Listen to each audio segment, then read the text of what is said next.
મારું નામ ગિરીશ કુમાર રમેશચંદ્ર શાહ છે. મારી ઉંમર 63 વર્ષની છે. હું સુરતનો રહેવાસી છું.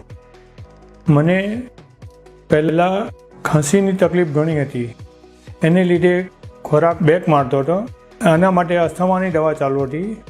પછી મને એવું લાગ્યું કે આ મને ફરક નથી પડતો, એટલે પછી મેં બીજા ડૉક્ટરને કન્સલ્ટ કરવાનું નક્કી કર્યું અને એ માટે મારા રિલેટિવ જોડે મેં ડિસ્કસ કર્યું અને એમને કહ્યું કે આ અસ્થમા નથી તો તમે સીટી સ્કેન કરાવો. એટલે સીટી સ્કેન કરાવશો તો ખબર પડશે કે શું છે. એ પછી મેં સીટી સ્કેન કરાવ્યું તો સીટી સ્કેનમાં મારી અન્નનળી જે સીધી આવે છે એને બદલે કવ જેવી આવી.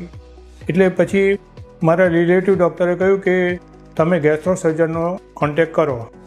આ માટે અમે ડૉક્ટર જય સરનો કોન્ટેક્ટ કર્યો અને એમને મને સીટી સ્કેનના રિપોર્ટ પરથી બધી માહિતી આપી અને કીધું કે ભાઈ તમારે આ થર્ડ સ્ટેજ પર આ વસ્તુ પહોંચી ગઈ છે. તમારી અન્નનળીમાં વળાંક છે અને તમારો ખોરાક જે બેક મારે છે એનું રીઝન આ છે.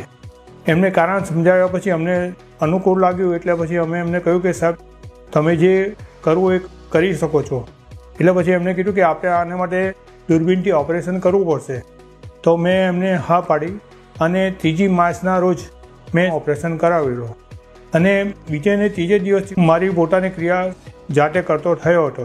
મને ઓપરેશન પછી થોડાક દિવસ લિક્વિડ ખાધું હતું અને 15 દિવસ પછી સાહેબે મને ખોરાક ખાવાની છૂટ આપી હતી. 15 દિવસ પછી મેં ખોરાક શરૂ કર્યો છે અને હું ખોરાક સારી રીતે લઈ શકું છું અને આજની તારીખે મને કોઈ તકલીફ છે નહીં અને હું હરીફરી શકું છું પોતે જાતે જ. એટલે મને આજની તારીખે અમના તરફથી જે ઓપરેશન કરવામાં આવ્યું છે એમાં 100% ફરક પડી ગયો છે અને આજે હું મારી ક્રિયા સારી રીતે કરી શકું છું.